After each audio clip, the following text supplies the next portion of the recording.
Assalamualaikum warahmatullahi wabarakatuh. Alhamdulillahirabbil alamin wa bihi nasta'inu ala umuri dunya waddin.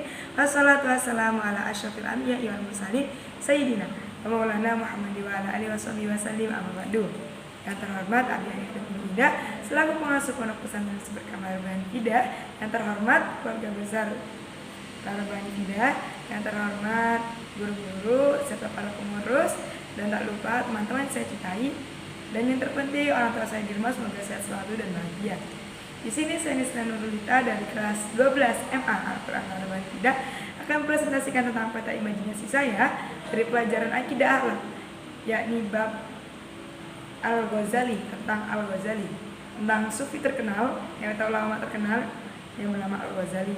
Nah, ini Bismillahirrahmanirrahim. Al-Ghazali, beliau itu adalah ulama besar Islam, atau bisa dibilang Hujjatul Islam, ahli, atau nama lainnya, atau beliau lebih dikenal sebagai seseorang yang ahli filsafat dan tasawuf.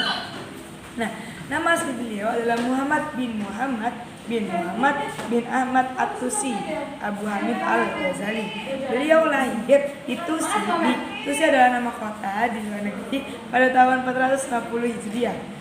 Ayahnya adalah seorang fakir yang soleh. Jadi ayahnya itu pada saat istrinya itu mengandung Al-Ghazali, ayahnya ini melakukan amalan-amalan banyak, maka jadilah lahirlah seorang anak yang bernama Al-Ghazali ini yang menjadi fikih filsuf terkenal. Seperti itu. Kemudian tahapan beliau belajar itu terdapat pada di tempat itu ada di Tusi, di kota Tusi sendiri, kota yang dimana beliau dilahirkan. Kemudian di Jurjan, kemudian terakhir tuh di Naisabur. Nah, di tempat Naisabur ini, di kota Naisabur ini, beliau mendapatkan atau mengetahui tentang Al-Dzhab Syafi'i, seperti itu. Nah, pada tahun 484 Hijriah, beliau diangkat menjadi pengajar ilmu filsuf di sana. Keteladanan, kita lanjut ke cabang kedua. Keteladanan yang dapat diambil dari Al-Ghazali. Yang pertama, itu beliau itu enggak menolak jabatan. Jadi beliau pada saat itu kan beliau termasuk orang yang pintar, maka beliau diberikan jabatan oleh ketua petingginya. Akan tetapi sama beliau itu ditolak karena beliau itu niatnya itu ikhlas untuk mengajar tanpa sebuah balasan, apalagi balasan duniawi. Beliau sangat bersifat zuhud kepada dunia. Kemudian beliau adalah seorang yang haus ilmu pengetahuan. Jadi ketika beliau telah mempelajari Al-Quran, beliau lanjutkan kepada hadis tafsir, ilmu filsafat, ilmu filsuf, lanjut. Nah, kemudian seorang Al-Ghazali ini bersifat penyayang. Beliau adalah bersifat penyayang dan lembut. Akan tetapi beliau itu juga tegas dalam apa? Dalam untuk melawan pemikiran metafisik non-Islam. Karya-karya yang dapat kita temukan, karya-karya Al-Ghazali beliau yang dapat kita temukan, yang paling terkenal itu adalah Ihya Ulumuddin. Itu yang paling terkenal dan sampai bumi di mana-mana itu kitab Ihya Ulumuddin, kitab beliau.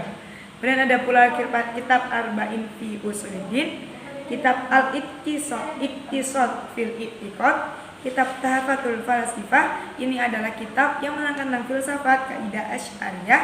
Kemudian yang terakhir adalah kitab Faslut Tafriqah Bali'ani Islam wa Zanadiqah.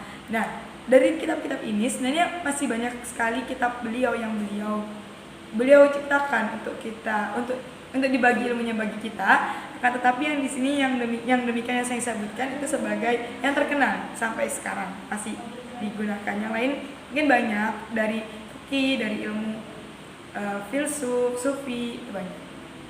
Kita lanjut. Akhir dari kisah Al-Ghazali. Nah, beliau pada saat ingin ketika beliau hampir menutup umurnya, beliau membangun sebuah madrasah sufi, madrasah yang dikhususkan untuk para sufi, untuk ada pelajaran sufi tersendiri. Demikian pada madrasah tersebut. Kemudian beliau walaupun sudah hampir mencapai akhir hayatnya, beliau masih belajar Al-Quran, hadis, dan ibadah. Ketika mencapai pada puncaknya beliau meninggal, beliau meminta kepada sahabatnya untuk mengambil kain kafan. Kemudian beliau menusukkan ke matanya dan beliau berkata, beliau pasrah pada malaikat maut, dan kemudian disitulah beliau meninggal dunia. Oke, sekian dari saya. Demikian saya menerangkan tentang Al-Ghazali, yakni ilmuwan filsuf terkenal. Maaf bila ada salah kata maupun perbuatan maupun tidak lancar apabila berkata-kata. Sekian dari saya, semoga bermanfaat bagi kita semua. Wassalamualaikum warahmatullahi wabarakatuh. Jauh sekali guys.